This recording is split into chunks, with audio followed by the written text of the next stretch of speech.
आप सबको जय मसीह मसीह नेटवर्क चैनल में मैं फिर से आप सबको स्वागत करता हूं। हमारे प्रभु यीशु मसीह के दूसरे आगमन के विषय में बाइबल से हमें मिलने वाली एक और सबूत के बारे में मैं आपको बताना चाहता हूं।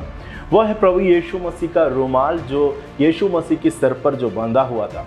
प्रियो, प्रभु यीशु मसीह का सलीब की मृत्यु के पश्चात प्रभु यीशु मसीह का शरीर को कब्र पर रखा गया था करके हम जानते हैं। यीशु मसीह का शरीर को एक कपड़े से और उनका सिर को अलग से एक नैपकिन से एक रुमाल से बांध कर उन लोगों ने यीशु मसीह को कब्रिस्तान में रखा गया था।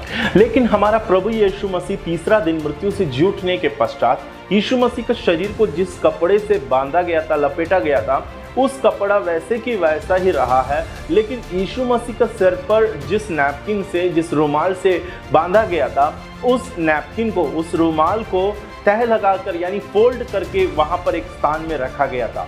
इसका क्या मतलब है कि वो जो नैपकिन, जो रुमाल प्रभु यीशु मसीह के सिर पर जो बांधा गया था, उसको वहां पर तह लगाकर यानी उसको फोल्ड कर कर एक जगह पर क्यों रखा गया है? हम इस बात को क्यों जानना जरूरी है? इसमें ऐसा क्या सिग्निफिकेंस है जो हमें समझनी चाहिए? इस बात को बताने के लिए बाइबल में एक पूरे वचन, यूहन्ना रचित सुसमाचार 20 अध्याय का 7वां वचन में इसको स्पष्ट किया गया है। एक वचन में हमें ये बात को स्पष्ट करके बताया था।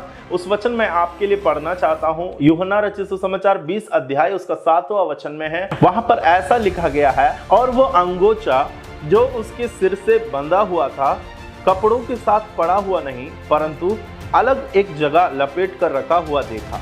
प्रियो, इस रुमाल के पीछे एक महत्वपूर्ण संदेश छुपा हुआ है जो हमें जानना जरूरी होगा। इस बात को गहराई से हमें जानने के लिए यहूदियों का कल्चर के बारे में जानना जरूरी है, और खासकर यहूदी कल्चर में मालिक और दास यानी स्वामी और दास के बीच का रिश्ता कैसा होता था। इस बात को जब हम समझेंगे तो प्रभु यीशु मसीह के सिर पर बांधा गया उस रुमाल को वहां पर तह लगाकर क्यों रखा गया है, इस बात हम जल्दी से समझ सकते हैं। प्रिय, यहूदी कल्चर में स्वामी और दास के बीच में ऐसा रिश्ता होता था, जब भी स्वामी को भूख लगता था या खाना खाने का मन करता था, तब उसके लिए दास उनकी मेज को तैयार करता था, टेबल को अच्छे से साफ करके, और सभी प्रकार का भोजन जो मालिक जो चाहते हैं वो सब कुछ उसमें रेडी करता था और तैयार करके रखता था। और जब उनका स्वामी खाना खाने के लिए बैठते समय दास के पास ये हिम्मत नहीं होती थी कि वो हाथ बढ़ाकर उस टेबल पर टच कर सके इससे पहले कि उनका स्वामी खा चुके। इस कारण स्वामी खाना खाते समय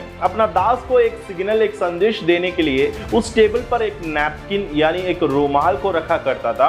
उसके द्वारा दास को समझ जाता था कि स्वामी का क्या सिग्नल है। इस नैपकिन का उपयोग इस तरह से होता था, जब उनका स्वामी खाना खा के अपना हाथ, मुंह, दाढ़ी सब उस रुमाल से साफ करने के बाद उस रुमाल को रोल करके वहां पर एक कोने पर वो रखता था, और वहां से उनका स्वामी उठ जाता था।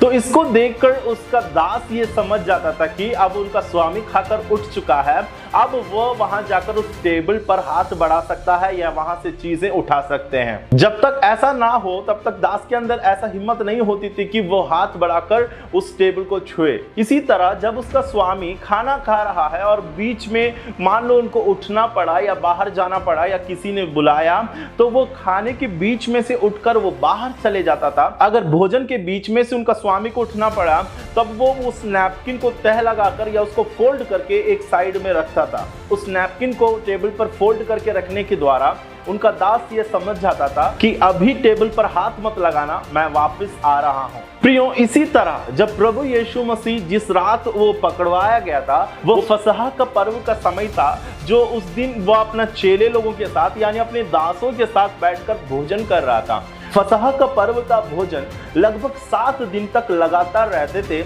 अखमीरी रोटी वे उस दिन में खाया करते थे।